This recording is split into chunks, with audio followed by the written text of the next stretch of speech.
Hello everyone, welcome back to the archive. I am your instructor, the Dream Keeper. Today we will be talking about the life and character of Claire Nunez. Claire throughout her story has been involved in a lot of events, so this video will be one of two parts. This part will discuss everything that occurs during the events of the first two seasons of Trollhunters, with the next part covering Season 3, the events in 3 Below, Wizards, and Rise of the Titans. Before we begin, remember to like, comment, and subscribe to the channel. Help us reach our goal of 200 subs by the end of this year.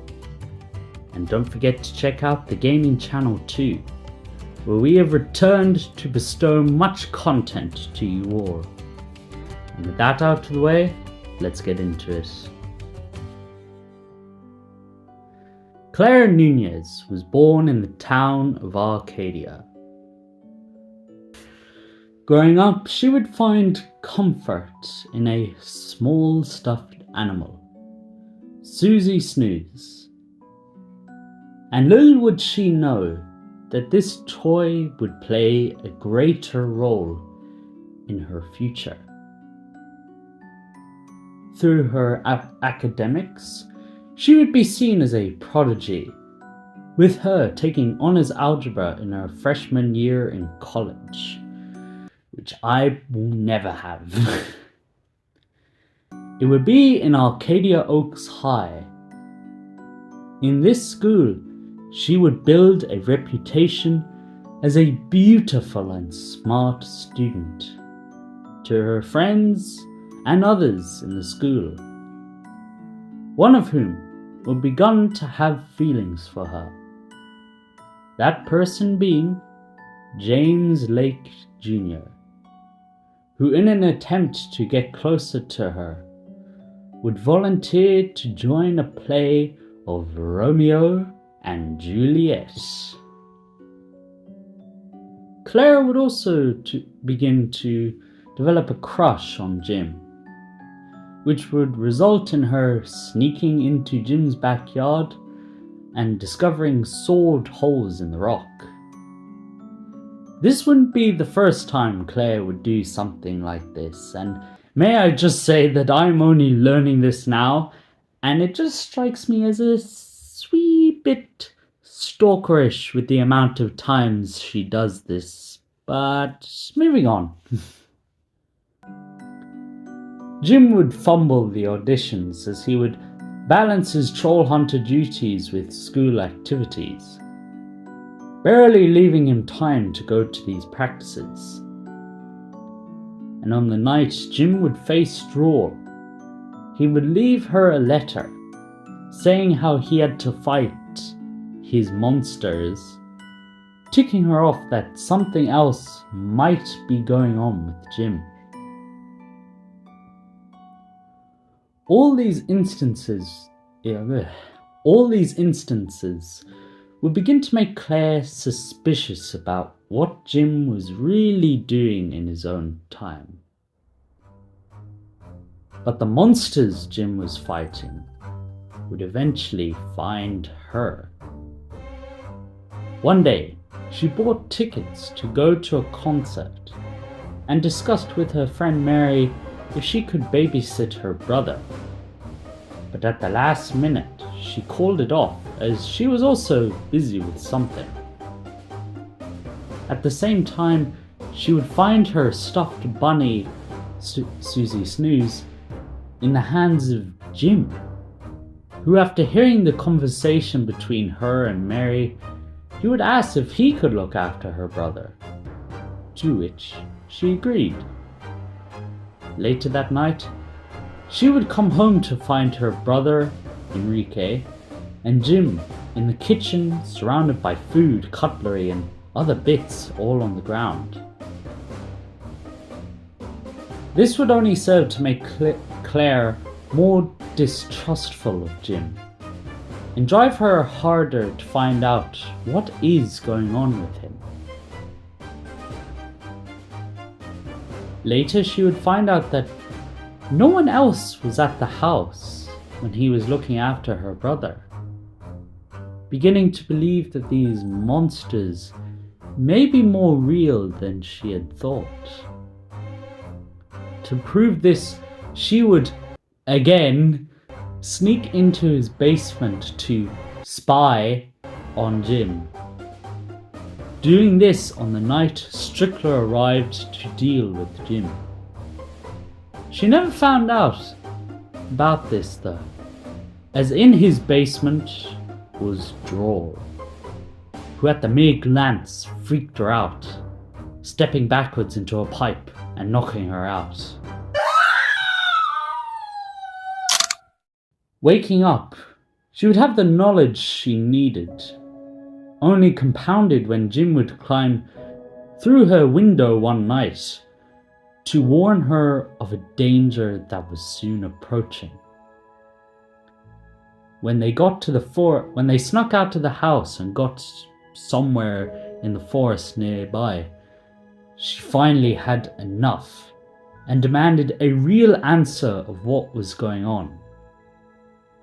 Jim would then explain the situation, that the monsters he had spoken of were real, that her brother had been switched with a changeling troll, and that a gaggle of goblins were on their way to exact blood. She was taken aback.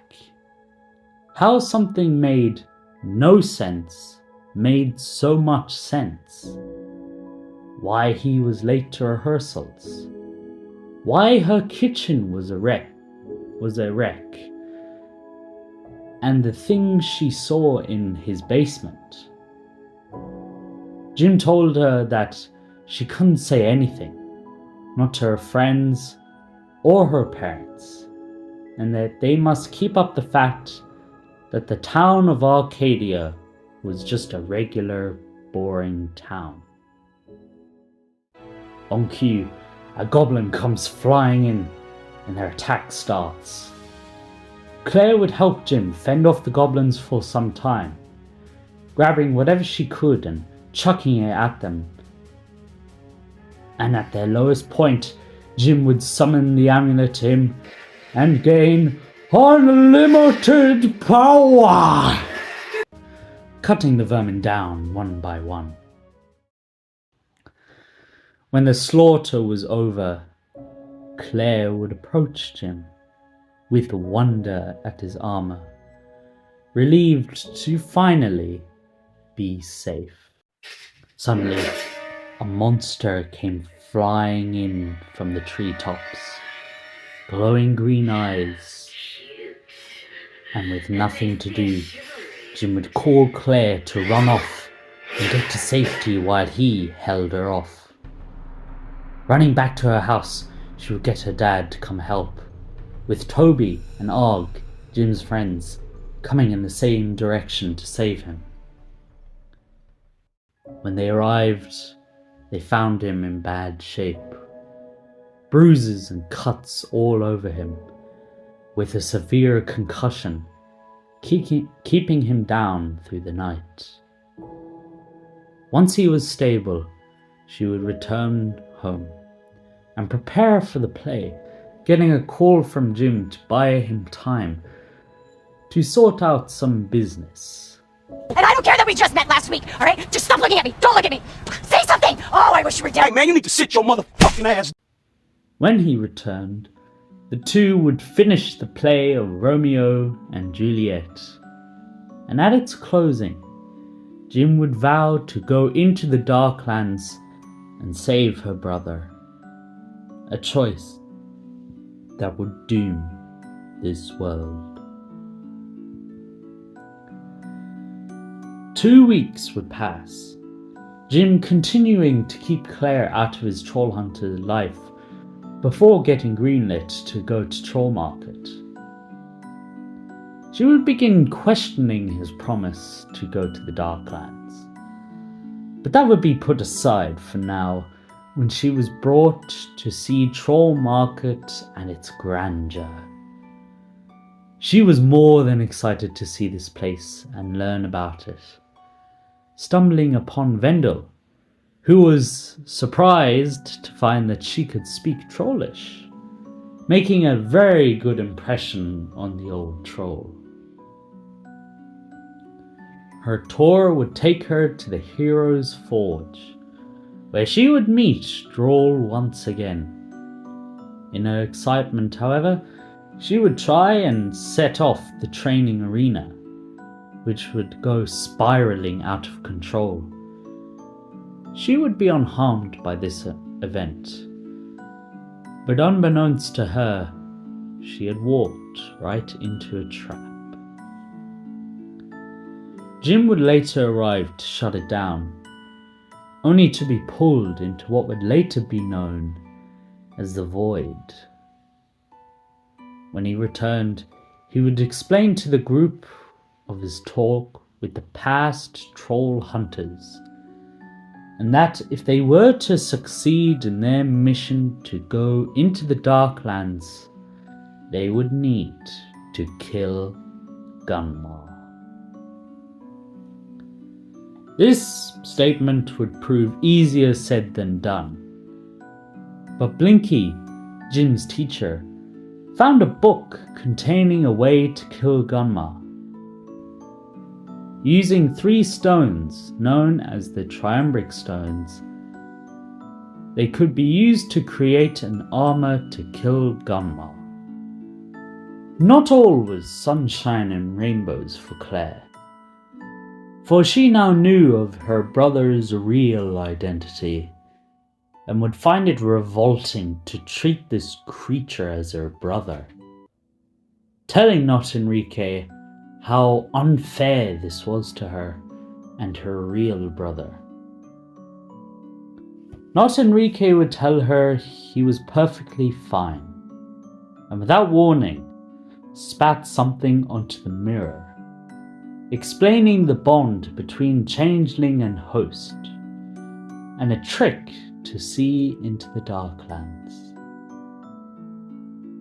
After many weeks, Claire would get a glimpse of Enrique in a deep sleep, promising to find him and bring him home. And then the image faded away. While this was going on, in Troll Market, Blinky would decipher the first location of the birthstone. She, Jim and Toby, and crew would gather supplies and take the gyre, an ancient troll mechanism, to go to the location of Gatto's keep. Arriving, they would meet Gatto, who in exchange for the birthstone wanted an answer to a little riddle. Claire, in this instance, would show off her usefulness in this time through her mastery of riddles, eventually deciphering the riddle. What begins and has no end, but ends all things that begin. Gatto, though, would prove to be more deceitful, and devoured Blinky and Toby, leaving Jim, Claire and Arg to figure out a plan. To their surprise, Toby and Blinky not only survived the fall, but also found the location of Gatto's keep within the belly of the troll. And with those two searching with the stone, the rest made their quick escape, making it to the entrance and getting the hell out of there. Blinky and Toby would be successful in their mission in finding the stone, communicating to Jim of their success and how they would be taking the back door out of Gatto. Once they had, Blinky set course for Troll Market, and they were one step closer to freeing Enrique. The next day, Claire would awaken to an unusual message and travelled with Toby to Jim's house to find out what was going on. When they arrived to the house, they saw Blinky in a human's body. The two were very confused to see this, as not but yesterday he was fine, if not a bit gassy due to the effects of the potions in Gatto's belly. A trip to Troll Market later and a check with Vendel would discover that whatever potion was used, it transformed Blinky into a human. The duration of the spell is unknown. He could stay like this for days, if not weeks. If this was the case, the group wanted to enjoy his time as much as they could. Claire would even tell them of a spot where they could take in a beauty Blinky never got the chance to see before. The sight was breathtaking to see. Jim asked her how she knew of this spot, revealing that earlier a boy in school asked her out there. She declined, saying that she was waiting for someone else to ask her. Jim was too shy to admit his feelings though, leading to a very awkward scene. Then out of nowhere, golems of glass rose from the trash around them to fight. Jim rallied his friends as much as he could, getting them to grab what they could and push back against the golems. Claire picked up as many rocks as she could to dismantle them, using her quick wits and speed to destroy them. This was only a diversion for Angorot to mark Jim, who defeated the final golem. Blinky would then tell everyone what this was, and how Jim was marked for a fate far worse than death. With this knowledge, the group would quickly set out to get the next triumvirate stone as quickly as possible. This one located in the marshy swamps of Florida. The plan for this mission was to use Toby to infiltrate the troll society there in order to grab the stone.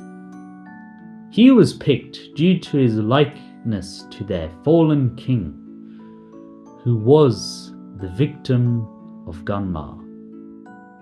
Something Claire can relate to.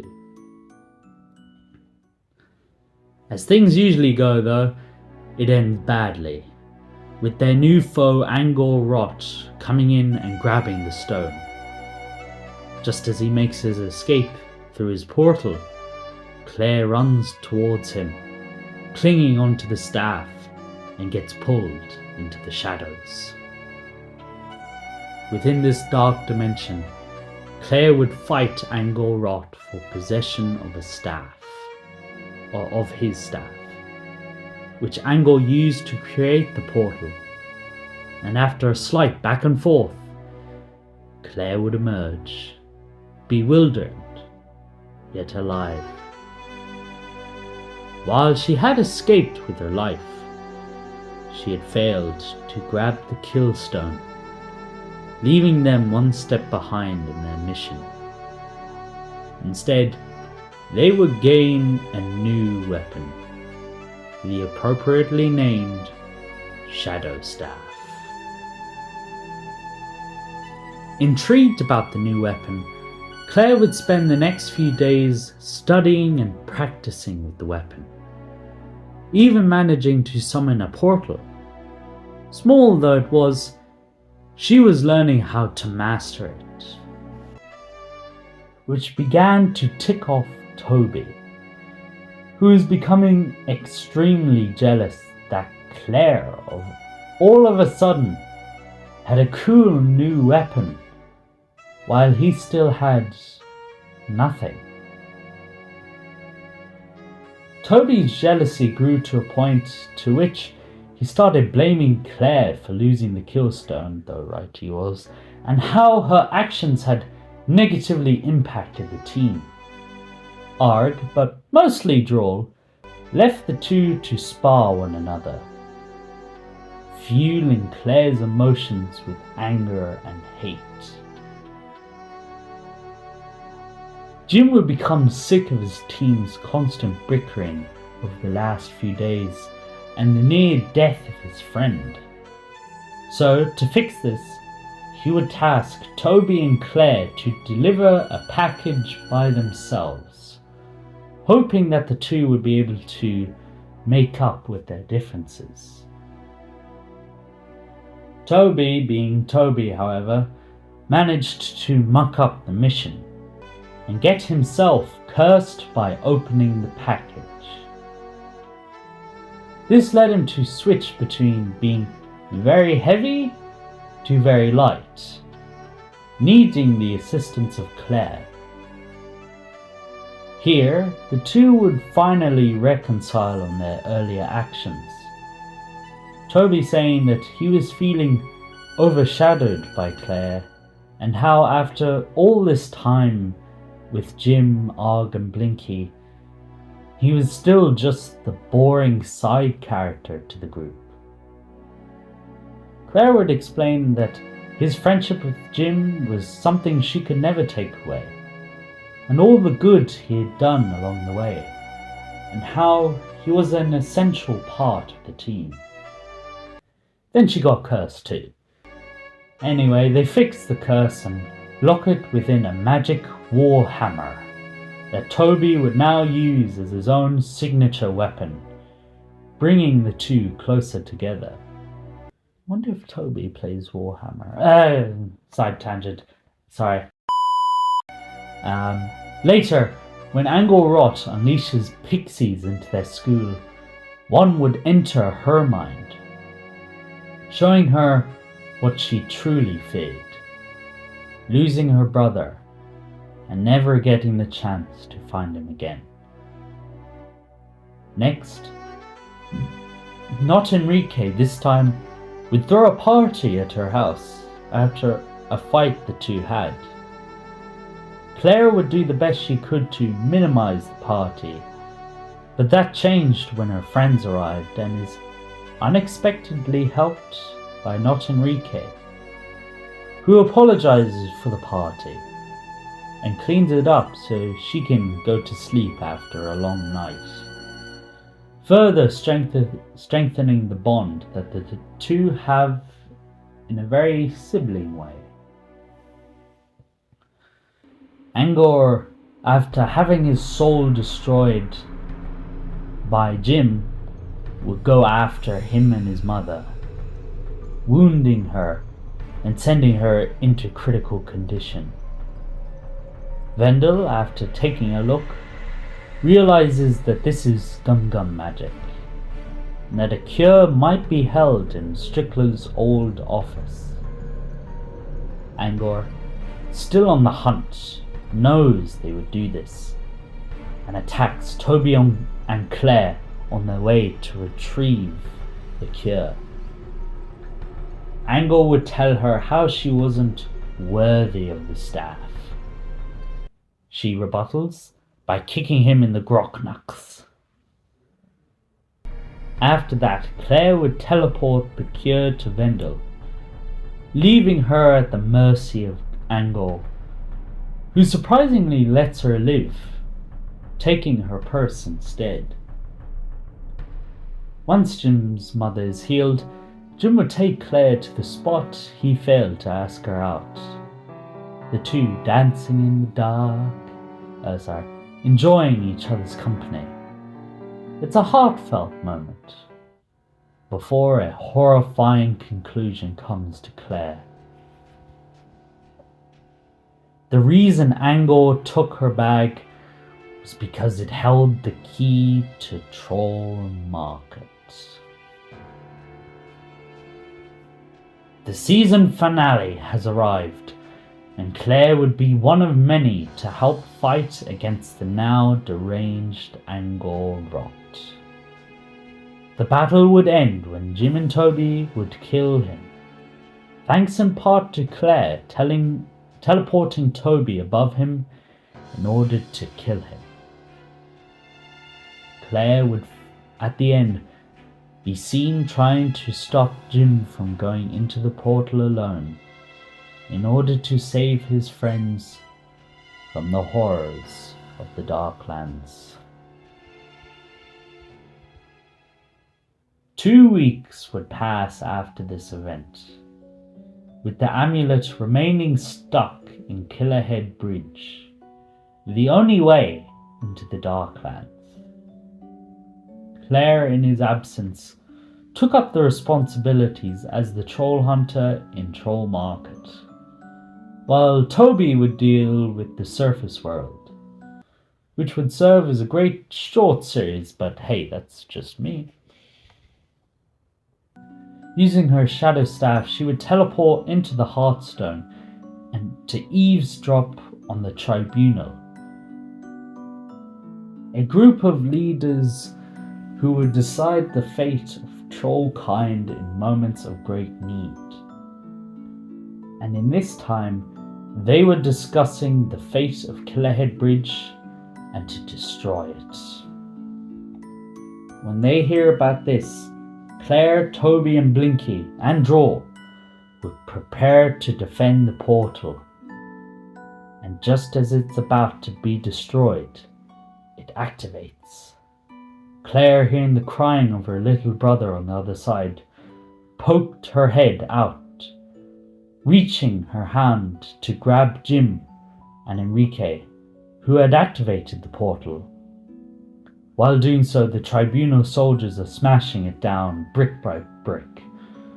So Jim decides to give Enrique to Claire as he gets trapped on the other side. Claire was heartbroken and relieved at what had happened. After so long, her baby brother was in her arms, and with new hope granted by the amulet, they would plan to free Jim. Enrique was reunited with his family, while Joyous had unknown negatives. Due to the nature of changelings, Not Enrique was now stuck looking like a troll forever. So he began to pack his things with his primary objective finished. Claire discovered this and stopped his braven attempt, offering that there was still something he could help them with. Using her shadow staff again, she would eavesdrop on the tribunal, two of them being the Queen of the Krubera, Usurna, and Vendel. Usurna explained that after the events that occurred earlier only proves that the bridge must be destroyed or moved to a place no sentient creature could go. Narrowing their options down, Claire would get Toby and Not Enrique in on a plan to get the bridge and set it up in the forest. The centerpiece of this plan would be Not Enrique himself, who would be packaged with pieces to give an emotional anchor for Claire to lock onto. And when he was ready, Claire would teleport to the location, finding herself within a cargo tank. Hearing noises of men outside saying to dump it, they finally realize they're being dropped into the sea. With the tank sinking lower and lower, the two would quickly begin teleporting the pieces into the forest, draining Claire more and more as they did so. Eventually, with more than half of the pieces gone, Claire would run out of the will to keep going and struggle to create another portal. Not Enrique then began to insult her, making her angrier and angrier, building her up more until the staff was fully juiced, as it was run by extreme emotions. And with the juice now filled, oh what the fuck. And with the staff now filled, the two would continue to chuck pieces through the portal. But the water pressure had grown too strong, and the tank busted, allowing water to flow in. All seemed lost, until seeing not Enrique lose consciousness gave Claire the strength to summon one last portal. Though she had made it, not Enrique wasn't so lucky. They tried to bring him back, and when it looked bad, he came back to them. With the bridge in their possession, they now had to solve a different conundrum: the mystery of the amulet. After they got the real Enrique back, the amulet had latched onto Og, who had previously died in the battle against Angor, saying the phrase, "The troll is the key to the hunter," implying that they could bring Og back to life. Due to the nature of his demise, they had to seek out an ancient order of changelings, known as the Janus Order, who held the antidote to the poison that killed Og. Blinky successfully tracked down and lured their leader, Otto, to the location that they might capture him. Surprise, surprise, he escapes and leaves Toby in an injured state. This setback aside, they would continue to pursue their leader. Using Toby's new contraption to heal himself, they were able to track down the location of Otto's base. Once they found it, they descended into its depths, only to be captured by Otto, who offered a deal: the antidote for Vendel's staff. And with no other choice, they agreed. After the exchange for Vendel's staff, they would bring Og back to life. He would then be summoned to the Void, where he would be the vessel for Kandrigar, the previous Trollhunter, to return. He would then explain how he had a vision of them saving Jim from the Darklands under specific guidance. One of them being the lack of weapons, and the use of items he would bestow to them. To Claire, he gave her a key to open the doors of the Darklands.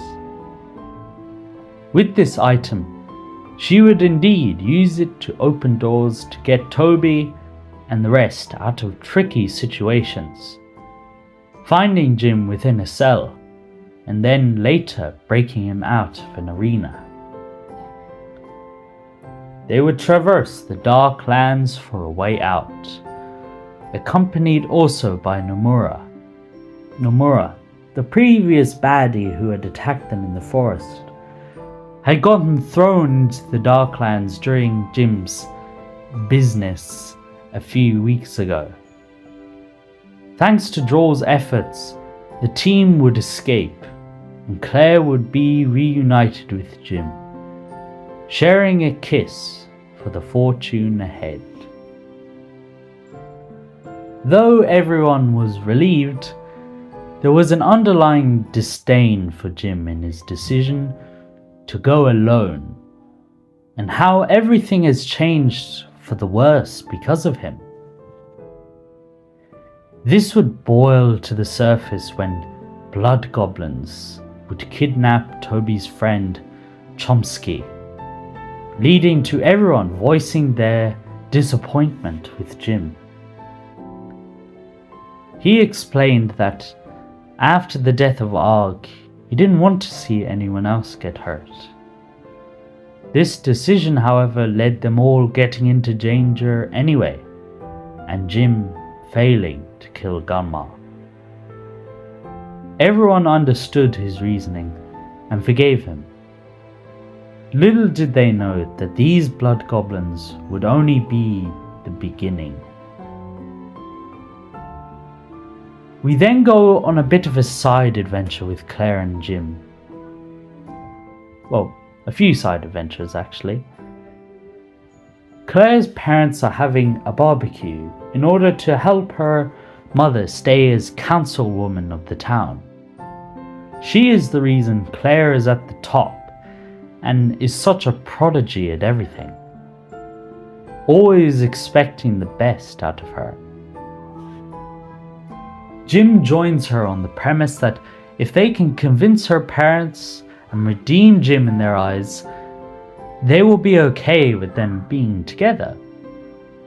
This was a very bad day to do this, as Jim earlier put a duplication stone, if you will, sucking different personalities within him and summoning them to reality. She spends most of the day finding these lost personalities, with Jim then watching over them. One of these personalities, though, doesn't want to go back into the amulet, believing that Gunma has returned and that he must destroy the original Jim in order to complete his mission of killing Gunma. His paranoia, if you will. Jim would fight his paranoid self with the aid of his other personalities, putting them back in the amulet, leaving a trail of destruction at the Nunez house once again. Claire isn't bothered by this, however, as she knew they wouldn't like her new boyfriend, giving him a kiss and facing her parents. One of the first looks into them being together is a school assignment, where the students are put with a partner to look after a sack of flour, which acts as their child. If the child can survive the whole day, then they succeed. Claire and Jim are naturally put together as parents of a sack of flour. Most of the class and most of their friends think that they will ace this, as they are seen as perfect together. But as we all learn, having a good relationship with your significant other doesn't mean you are a good fit as a parent, at least not always. The two of them would find parenthood to be much more difficult than it seems. Regardless, the two are able to keep the sack alive while Toby is chased by a new threat, the Gruesome, which is going around Arcadia feeding on the flesh of trolls. To deal with the beast, Blinky gives them a special explosive rock that should kill the Gruesome. While searching for it at a museum, Jim is able to corner it and place the bomb inside. But the beast is more cunning, and Jim, carrying his sack of flour, his child, with him, kills the sack. Rest in peace, sack baby. Though Claire is sad, Jim was able to find out that flour is the creature's weakness, and urged Toby to use his sack of flour to blow it up. What is this part coming to? Toby, though, is concerned that it might not work, wanting to give up his child. Yep, this is too weird to say, but I'm gonna keep going. Toby eventually musts up the courage to throw his child at the creature, killing it. But by some miracle, it survived, thinking it a gift from the universe. Later, it would be found Toby and his partner were the only pair to keep their baby alive. Though the two utterly failed as parents, Jim points out that he did enjoy the experience, with Claire reminding him he blew up their child. Oh, Jim, you're gonna be a great father. Now we come to the last of these mini adventures. Jim and team were in the middle of stopping some runaway gnomes who had stolen one of their teacher's trucks.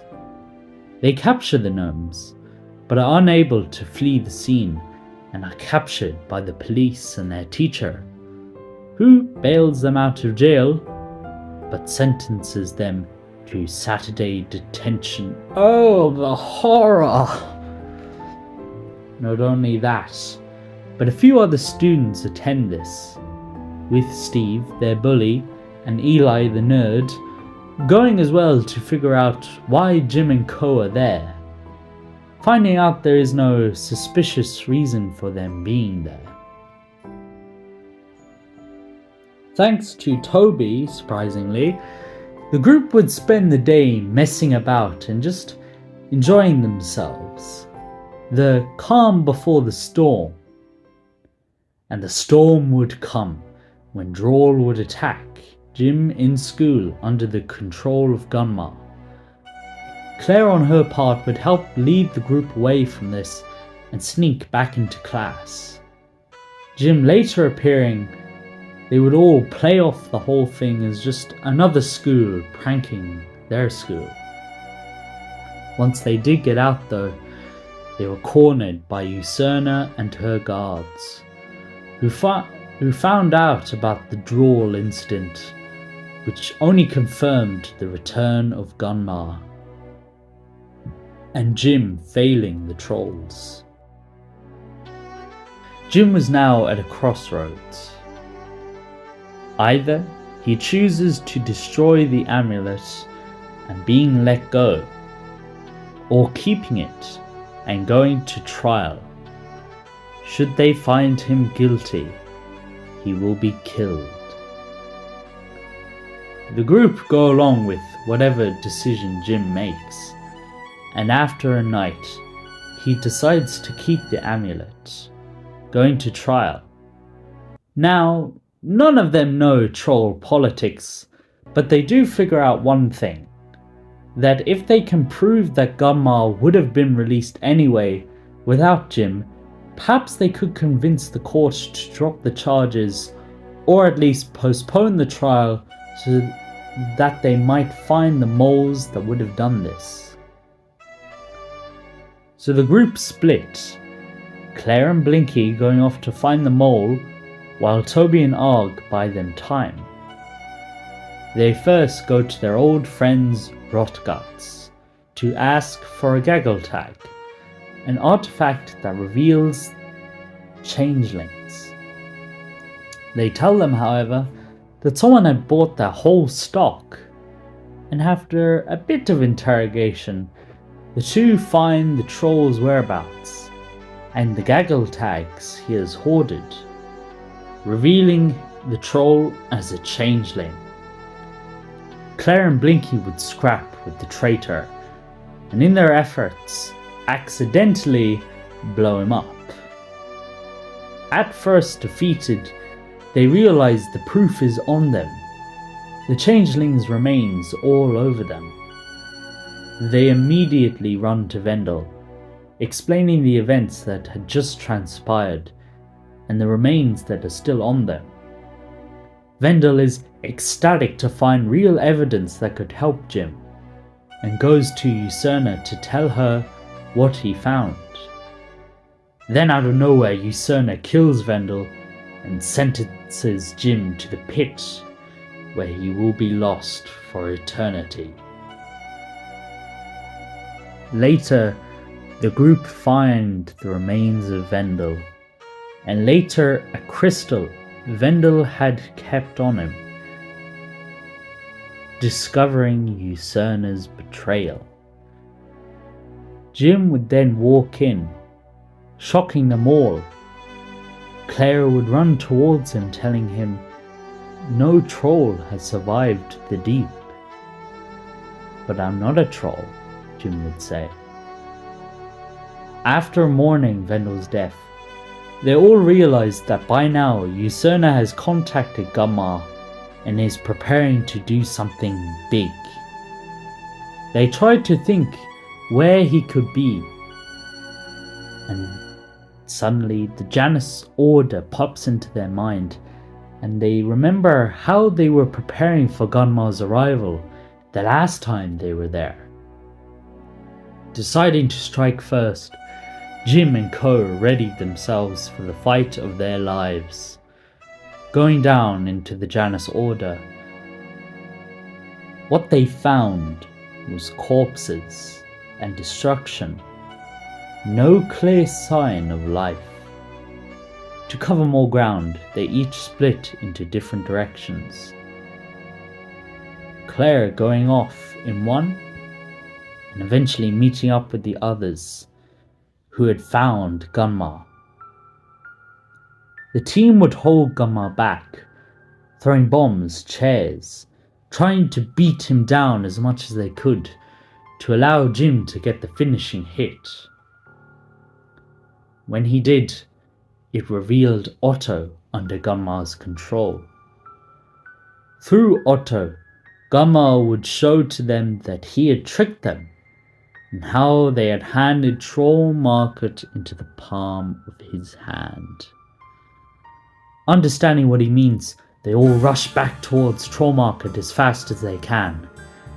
But they were too late, as Gunmar had begun his transformation, taking the trolls and turning them into his new army. All they could do was get as many survivors out of there. Claire at first offers to use her staff to teleport all the survivors out, but Blinky disagrees, telling her that to create a portal of that size would not kill her, but corrupt her soul. Instead, they would use the gyre to save the trolls. So Jim, Claire and Toby would find, save and gather as many trolls as they could, trying their best to stay hidden from Gunmar. And as the evacuation was going quite well, Roar would fly in and bash on the doorway to the gyre. To make things worse, the tunnel out would be blocked, trapping them inside and waiting for slaughter. With all options wasted, Claire would climb to the highest position and begin a spell to create the largest portal she could. A wave of dark magic emanated around the room, encasing them all in shadow. For a moment, the plan was working, but it would begin to take its toll on Claire, her eyes turning black and her pupils purple. Dark cracks would appear across her face and body. She was not alone though. Jim would take the haft and add his own might to the spell. Then Toby, Blinky, Og and Not Enrique would channel themselves through the staff and complete the spell. When they awoke, they found themselves outside, away from the danger. And as the crowd cheered, they turned to Claire, who lay unresponsive, her hair turned pale white from the purple or blue it was before. Then she awoke, and a sigh of relief emerged from the crowd. Their situation might have been dour, but at the least they would face it together as one. Little did they all know the consequences of their actions. The portal they created not only allowed them to escape, but it also opened a doorway for an evil long gone to enter the body of its corrupted weapon. Claire would wake during the night, gold and black eyes staring through her skull. She would pick up the staff and teleport herself into a vault and take the head of Angor Rot.